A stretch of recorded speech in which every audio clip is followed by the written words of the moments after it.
Imagine finding a gift from someone you love. A simple doll with a stitched smile. But each night, you realize it's looking back at you, and you ask yourself, could it be watching? Could it know more about you than you'd ever want to admit? There was once a young nursing student named Donna.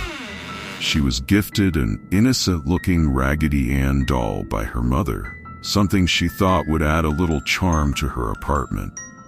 At first, it seemed harmless, just an old-fashioned doll sitting in the living room, motionless. But soon, strange things began to happen.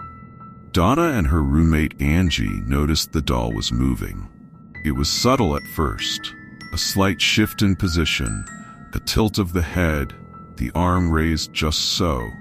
But one day, they left the doll in the living room and came home to find it sitting cross-legged on Donna's bed.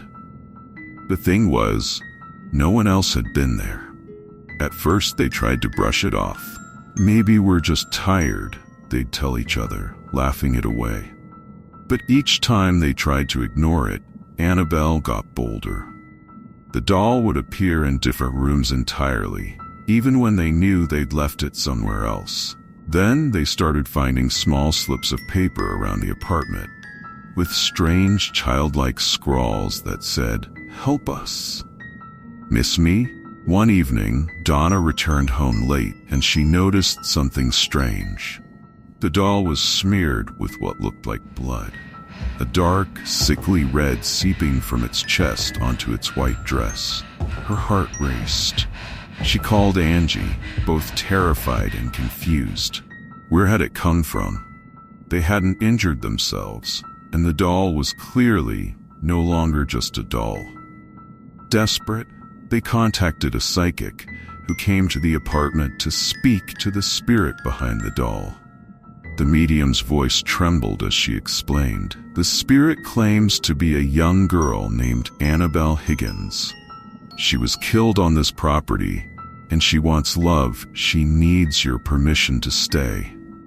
Donna and Angie, feeling sympathy for the tragic story, gave their permission for Annabelle to stay with them, believing this would bring peace. But it only brought more darkness.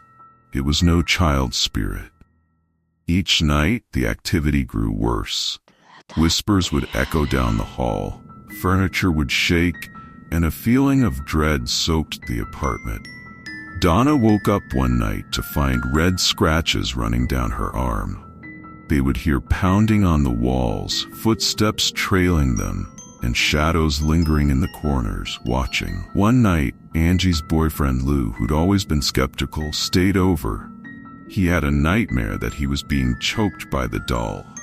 And when he woke up, Annabelle was sitting on his chest, cold and unmoving, staring right into his eyes. It was enough.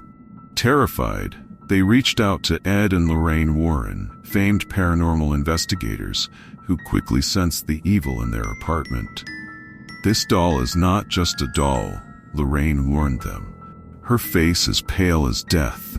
It's a conduit for a dark spirit.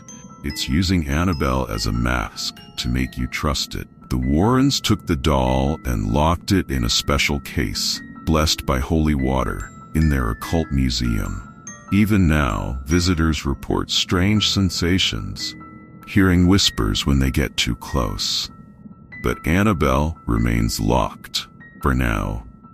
Do you have anything in your home that feels off? A piece of furniture? A childhood toy? Something that might just be more than it seems? Before you go, remember that there are many tales out there, just like this one. Haunting, mysterious, and terrifying beyond imagination. If you're brave enough to explore them, subscribe to our channel, Dark Whisper, and let us guide you into the shadows. But be warned, once you start listening, you may never look at the things around you the same way again.